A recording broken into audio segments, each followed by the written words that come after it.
Bienvenidos a Vida para Todos, desde San Isidro del General, Costa Rica.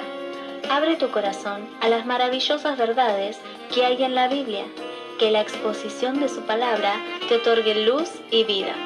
Ahora disfruta, aplica y comparte esta reflexión con tus familiares y amigos. Con ustedes, el pastor Federico Núñez.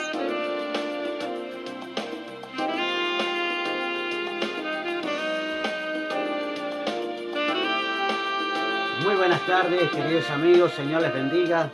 Gracias por estar aquí en este día una vez más. Hoy queremos saludar, como hacemos habitualmente, a los amigos que nos acompañan.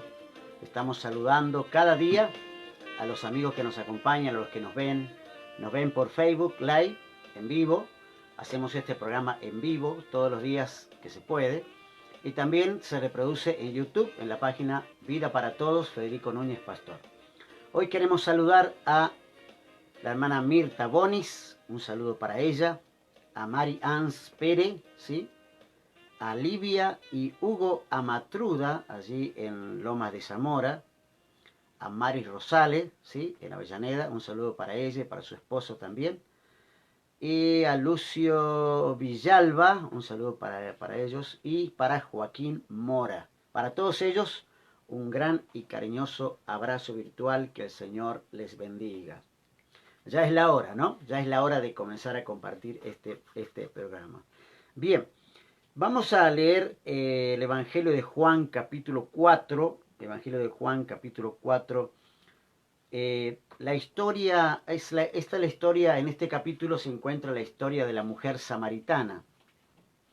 Y quiero comenzar allí en el verso 19. Después de que Jesús le habla, le pide el agua, y están hablando sobre ese tema del manantial que brota para vida eterna, Jesús empieza con la mujer a hablar de otro tema. Y comienza este tema en el verso 19. Dice: Señor, me doy cuenta de que tú eres profeta. Nuestros antepasados adoraron en este monte, pero ustedes los judíos dicen que el lugar donde debemos adorar está en Jerusalén. Créeme, mujer, que se acerca la hora que ni en este monte ni en Jerusalén adorarán ustedes al Padre. Ahora ustedes adoran lo que no conocen. Nosotros adoramos lo que conocemos, porque la salvación proviene de los judíos. Pero se acerca la hora, y ha llegado ya, en que los verdaderos adoradores rendirán culto al Padre en espíritu y en verdad, porque así quiere el Padre que sean los que le adoren. Dios es espíritu, y quienes lo adoran deben hacerlo en espíritu y en verdad. Le dice el Señor Jesús a esta mujer con la que se encuentra. Ella dice: Señor, yo me doy cuenta de que tú eres profeta. Ella es como que está entrando en clímax en esa conversación que está hablando con él, como que se está abriendo recién los ojos de ella, porque primero no entiende todo lo que le está diciendo el Señor, y cuando empieza a comprender, dice: me doy cuenta de que tú eres profeta. Y dice, y entonces comienza a argumentar algo. La mujer arma un argumento sobre el tema de la adoración. Ese es el punto que ella argumenta. Es como que está tratando de argumentar algo, porque Jesús le había hablado acerca de los esposos que tenía, y ahora ella arma otra argumentación, ¿sí? Una argumentación sobre dónde hay que adorar. Entonces dice: bueno, ustedes los judíos dicen que nosotros decimos que hay que adorar en el monte aquí en Samaria, en el monte Gerizim, y ustedes los judíos dicen que hay que adorar en Jerusalén, en el monte de Sión. Y es un argumento que ella utiliza, dice: nuestros padres adoraron, ¿no? Eso habla de que ella conocía al Señor y que conocía también la palabra. Pero Jesús, déjeme decirle que Jesús no muerde el anzuelo. Porque a veces pasa que cuando alguien hace un argumento sobre dónde hay que adorar, sobre cómo debe ser la forma del culto, sobre cómo debe ser la forma de los cánticos, de dónde vienen los cánticos que cantamos, de dónde viene el formato del culto que tenemos, y entramos en un argumento que se escapa en realidad del tema principal, que es Jesús.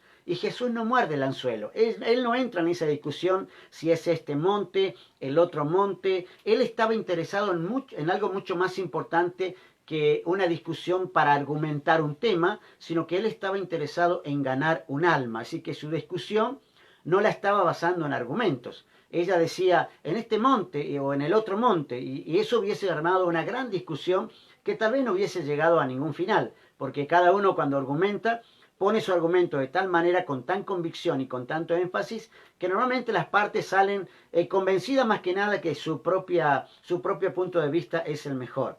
Entonces los samaritanos, vamos al punto de por qué la mujer argumenta, los samaritanos creían que Moisés había comisionado el altar, había hecho un altar en el monte Gerizim y le llamaban la montaña de la bendición, ¿no? La montaña de la bendición. Esa era su justificación para su sistema de adoración en esa montaña, es decir, de alguna manera estaba justificando. Es como aquellos que justifican, y sí, mira, sabés que yo voy a la iglesia porque mis padres fueron allá, mis abuelos fueron allá, mis antepasados, ellos iban a la iglesia, y si yo no voy a esa iglesia, es como que estoy traicionando la fe de mis padres. Es una justificación que no está basada en nada, ¿no? Está basada en los hechos del pasado, en los hechos de los padres, de personas que ya están muertas, que ya no existen. Y en los días de Jesús, ese era el argumento de los samaritanos. Pero también en los días de Jesús, los samaritanos tenían ese argumento y los judíos también debatían porque los judíos decían, no, nosotros tenemos que adorar en el monte de Sión, en la ciudad de David, en Jerusalén, o sea, en la provincia de Judea, ¿no? Eran dos provincias distintas, Samaria era una provincia, Judea era otra provincia, así que había como dos lugares, una competencia de cuál culto era mejor o de cuál lugar de adoración era mejor o dónde había que rendirle culto al Señor. Los que lo hacían acá decían acá está bien y los que lo hacían de este lado decían aquí está bien. Es decir, no había una conformidad respecto o una unidad respecto del tema de la adoración. Y esto es como todo aquel que cree y combina diferentes elementos para armar su creencia. Hay gente que arma su creencia, ¿no? ni siquiera llega a ser fe, arma su creencia basada en estructuras del pasado. Sí, mirá, porque esto viene allí desde el siglo, qué sé yo, primero, esta es una iglesia que fue trasladada y fue llevada a la fe a diferentes partes del mundo y llegó hasta aquí. Y viene trayendo un argumento de tal manera para poder argumentar su creencia, ¿no? Argumentan su creencia y dicen, no, porque a este le entregaron la tabla y aquel recibió una revelación y no, allá hubo una aparición y en base a esas apariciones, ciertas argumentaciones que no tienen sustento, ¿no? Que no, muchas veces, la mayoría de las veces no tienen ningún sustento, es decir, combinan cosas diferentes y arman su sistema de creencia. Ahora Jesús le dice bien claro, dice, ustedes adoran lo que no conocen. Es muy claro, muy enfático, ¿no? Muy duro Jesús le dice, ustedes adoran lo que no conocen, dice, nosotros adoramos lo que conocemos. Es decir, él se puso de un bando, porque como él era judío, dice, de la parte de los judíos viene la salvación. Él lo que está haciendo es entrando al tema que él quiere tocar, ¿no? Él pone a judíos y samaritanos en un contraste bastante agudo. Dice, ustedes adoran lo que no saben. Dice, ¿qué están haciendo? Ustedes deberían saber dónde hay que adorar y cómo hay que adorar. El tema es que los samaritanos, por ejemplo, aceptaban solamente los 5 libros de Moisés, es decir, lo que nosotros conocemos como el Pentateuco, los primeros 5 libros de la Biblia, y rechazaban todo el resto. ¿No? Rechazaban todo el resto, despreciaban el resto, ¿no? Lo desconocían. Y de esa manera, claro, ellos estaban ahí en su forma de adorar. Ahora Jesús llega al punto y le dice, pero sabes, mujer, se acerca la hora y esa hora ha llegado. Es como si Jesús le dijera, ya es tiempo, ya es la hora, ¿no? Ya es la hora de darse cuenta realmente que no es una cuestión de templos, no es una cuestión de edificios, no es una cuestión de lugar, no es una cuestión de formas. Mire, hoy estamos muy luchados con este tema, ¿no? Con este tema de templos, con este tema de lugares. Estamos muy luchados con este tema ahora. Los judíos estaban diciendo, no, hay que hacerlo en Sión. Los samaritanos decían, no, hay que hacerlo en Gerizim, en el monte allí en Samaria, o en la ciudad de David, ¿no? Allí en el monte de Sión. Y entonces Jesús llega al punto y dice, mira mujer, vamos a terminar esta historia, yo te voy a indicar correctamente cómo es el tema de la adoración. Y le dice, hay un tiempo y ya es la hora que la adoración no se centraría ni en Jerusalén ni en Gerizim. Y yo creo que la mujer quedó allí como sorprendida, diciendo, ¿cómo? Uno de los dos tiene que ser, uno de los dos tiene que tener la verdad, ¿no? No, tiene que ser en Jericín o tiene que ser en Jerusalén. Y a veces decimos, no, la iglesia central, no, el anexo, ¿no? La filial. ¿Cuál es el lugar ideal? No, porque la filial es la madre, ¿no? Acá no hay ni madre ni padre. Que es lo que le está diciendo Jesús. No es una cuestión de madre ni padre, ni que este nació primero, que el otro nació después, o que este es mejor lugar, o que este es más grande y más bonito. No, no existe un lugar geográfico para adorar al Señor. Esto es algo que tenemos que entender. No existe un lugar geográfico y alguien que pueda reclamar la exclusividad de la adoración, de la presencia para adorar al Padre. Decimos, no. Para adorar verdaderamente hay que ir a Jerusalén y estar allí donde estuvo Jesús, caminar en las huellas de Jesús, ir a bautizarse realmente, bautizarse en el Jordán donde se bautizó Jesús. Eso no es un argumento sólido. No, ni siquiera menciona la Biblia el tema. El tema es que lo que Jesús está tratando de decir es que Él va a hacer una obra tan grandiosa. Ella no entendía, pero él decía, yo estoy por hacer una obra tan grandiosa que voy a traer la adoración más grande y más espiritual que exista. Porque los verdaderos adoradores, dice, van a adorar desde un templo que no es Jerusalén y que no es Samaria, van a adorar desde el corazón. Van a adorar desde su espíritu, van a adorar aquí desde su alma. El templo más hermoso, más grande que existe para Dios no es el edificio que nosotros tenemos, que puede ser muy bonito, puede haber costado un gran sacrificio. El templo más grande que tenemos hoy es el templo del Espíritu Santo. Por eso Pablo decía, no ignoren eso, no ignoren. Los judíos estaban embelesados con su templo de Salomón. Decían, este templo es glorioso, está cubierto de oro, de plata, de maderas preciosas, de acacia, y este templo es la gloria del mundo. Y un tiempo después el templo fue quemado, destruido, y los judíos se quedaron sin templo, sin nada. Y entonces Jesús está tratando de hacerle entender, fíjense que el mensaje más hermoso, el mensaje más interesante, el mensaje más céntrico que él tenía que decir, se lo dice a una mujer pecadora, ¿no? Este mensaje debería haberlo dicho en una sinagoga, o debería haberlo dicho en una reunión esas públicas de 4.000, 5.000 personas que Jesús tenía. Pero él decide decírselo a una mujer que está tratando de entender, ¿no? ¿Por qué? Porque él estaba centrado en ganar un alma. Y a veces cuando ganamos el alma no hay que argumentar, no, mira, tal iglesia, no, tal libro, no, tal cosa, no, la mejor Biblia es la 1960, no, vos tenés que leer la NBI porque esa es la última, no, vos tenés que leer la versión Reina Valera, y ahí estamos discutiendo sobre esos argumentos, cuando en realidad lo que la persona necesita es conocer a Jesús, adorar a Dios y realmente entregarle su vida a Cristo. Ahora, existe, como dije, un solo templo sagrado que es el templo del Espíritu Santo donde está en nuestro corazón. Hay muchos tipos de templos donde la gente acude a adorar, ¿no? De muchas maneras. Pero Jesús rechaza el argumento de la mujer y le dice, ahora es el tiempo de que descubras. A ella le está diciendo, ¿no? Ahora es el tiempo que descubra cómo hay que adorar. De esta es la forma de adorar, ¿no? Recuerdan, Jesús le dice en Mateo capítulo 8, verso 21-22, dice, otro discípulo le pidió, Señor, primero déjame ir a enterrar a mi padre. Sígueme, le replicó Jesús, y deja que los muertos entierren a sus muertos. Mire, la muerte de un padre era un momento importante, un momento bastante doloroso para un hijo, y él le dice, Señor, yo te voy a seguir, pero primero tengo que cumplir una función que es importante, es parte de la tradición. Y Jesús le dice, deja que lo que sigue la tradición, siga la tradición. No es que no era importante enterrar a su papá. Era importante. Lo que Jesús está tratando es de enseñarle que hay cosas que son más importantes que la tradición que cumplimos. Fíjense que cuando mueren los padres, todos los hijos aparecen. El resto del tiempo nunca están. Ahí aparecen, ¿no? Ahí vienen de donde sean y ahí vienen a dar el último saludo a su padre. Y Jesús le dice, mira, hay cosas más importantes en la vida. Sígueme ahora. Deje que lo que siga la tradición, ¿no? Y yo creo que tenemos que descubrir lo que Jesús nos está diciendo hoy, que es, querido amigo, querido hermano, ahora es el momento de darse cuenta cómo hay que adorar, más en este tiempo de pandemia, donde no podemos ir a la iglesia, donde las iglesias están cerradas, ¿no? Y no sabemos hasta cuándo. Tenemos que entender esto, que podemos adorar en casa, porque el verdadero adorador adora desde su espíritu. El creyente tiene que adorar desde su espíritu, porque Dios busca adoradores que cumplan esas condiciones. Y vamos a hablar de las condiciones, 3 condiciones, ¿no? Adoradores que conozcan al Padre. Dios necesita adoradores que le conozcan. Hay un solo Padre, Dios, y no hay otro. No hay otro. No entiendo a aquellos que adoran a alguien y le dicen Padre. Hay un Padre, hay un solo Padre que debe ser adorado y reconocido como el Padre. Aún la Biblia prohíbe llamarle a otro el Padre porque Él no comparte su gloria con nadie. Él no comparte su gloria absolutamente con nada. Por eso es que Él nos puso hijos. Y Él es el Padre. Si no, nosotros seríamos padres y Él también Padre.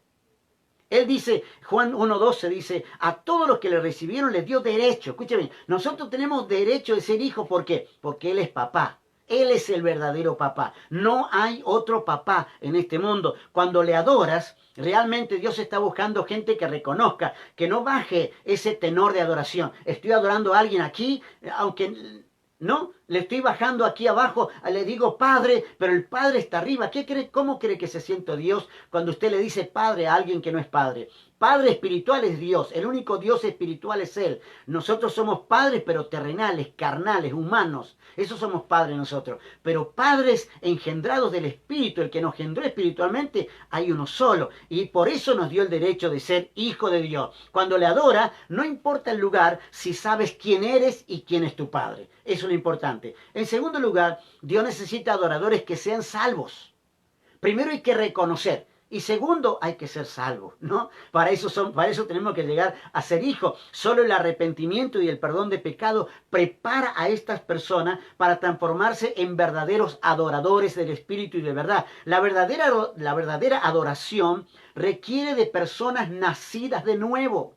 Necesitas nacer de nuevo para poder adorar. Las personas que no nacen de nuevo, por más que alcen la mano, por más que canten, por más que entonen las más hermosas canciones con la mejor de las voces, si no han nacido de nuevo, solamente son canciones, solamente son hermosas expresiones, hermosos cánticos, bien entonados, ¿no? Por eso es que tenemos que decir, Señor, yo tengo que nacer de nuevo. La mejor adoración que llega al trono del Padre es la oración de una persona que ha nacido de nuevo, aquel que recibió a Cristo en su corazón. Ahora, déjeme decirle en tercer lugar, ¿cuál es la tercera verdadera oración? La primera le dije, adoradores que conozcan al Padre. La segunda, adoradores que sean salvos, ¿no? Porque no hay adoración verdadera sin Jesús.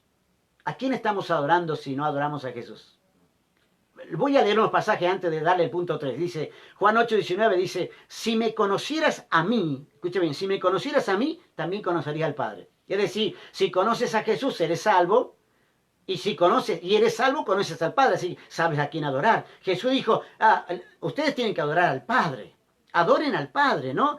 Juan 5:23 dice, el que honra al Hijo, honra al Padre. ¿A dónde tenés que adorar? Al Padre. Padre espiritual, hay uno solo. El que te engendró espiritualmente es uno y único. No hay otro Padre aquí en este mundo. Lucas 10:16 dice, el que a mí me rechaza, rechaza al que me envió. Es decir, cuando estamos adorando a alguien que no es el Padre, le decimos Padre acá abajo, a nivel natural, carnal, humano, entonces estamos rechazando al que envió a Jesús. Por lo tanto, rechazamos la salvación, rechazamos la fe, rechazamos al Padre, no podemos ser verdaderos adoradores. En tercer lugar, Dios busca adoradores espirituales y verdaderos. Dos cosas, espirituales y verdaderos. Aquellos que entiendan que para adorar a Dios no se necesita sacrificio, es decir, adoradores espirituales, porque el sacrificio es humano, el sacrificio es natural. Sin la presencia, ¿no?, del Espíritu Santo no podemos adorar. Necesitamos adoradores espirituales. La persona que tiene el Espíritu adora con el Espíritu. El que no tiene Espíritu adora con sacrificios.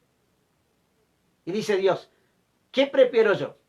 Yo quiero el adorador que me adora en espíritu. No quiero que me traigan nada. Yo estoy harto de sus machos cabríos, de la carne muerta, de la sangre derramada. Dice, yo ya envié a mi hijo para que muera. Ahora lo que yo espero es que ustedes me adoren con el espíritu que yo le di. Le di un espíritu para que se conecte, para que haya conectividad, como decimos, ¿no? Una palabra nueva, conectividad. La conectividad con el Padre se produce a través del Espíritu Santo, ¿no? Es interesante porque adorar en espíritu significa que uno está preocupado por una realidad espiritual.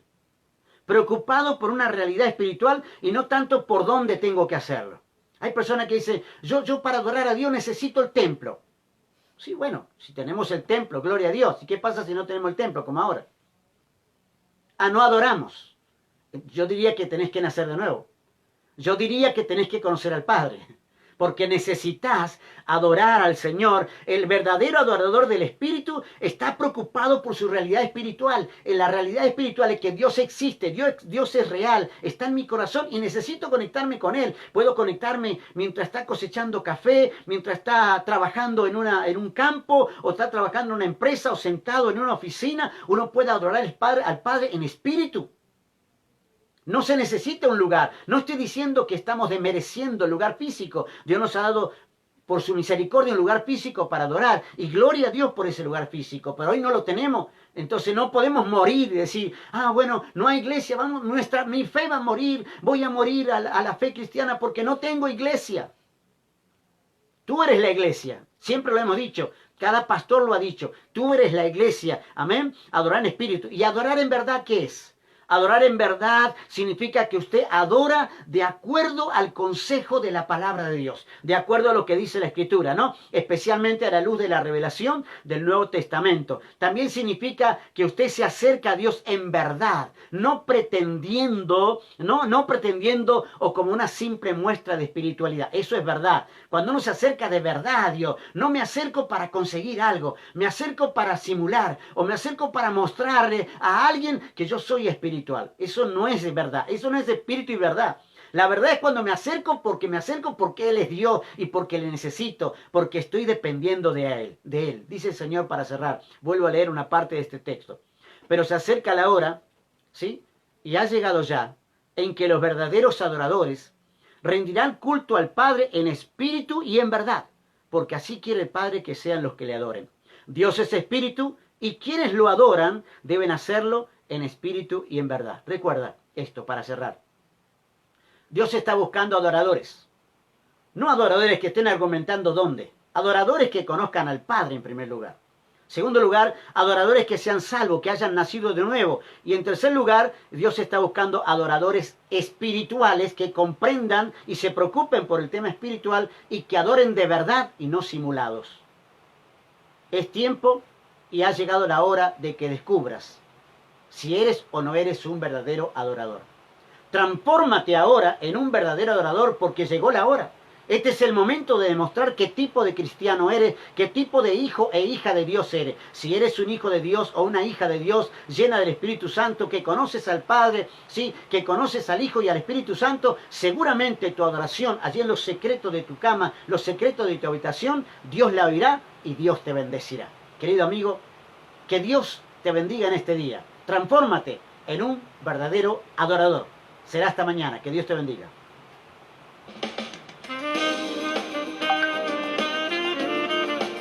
Gracias por acompañarnos en Vida para Todos, por Facebook y YouTube. Nosotros, Flor y Federico Núñez, agradecemos tu compañía. Si esta palabra te ha sido de bendición, comparte con tus familiares y amigos. La Biblia es la palabra de Dios. Hacé de ella tu escondite, tu escudo y tu esperanza. Toca la campanita y suscribiste en nuestro canal de YouTube, Federico Núñez Pastor. Mañana nos encontramos aquí, a las 6 p.m., hora de Costa Rica, en Vida para Todos.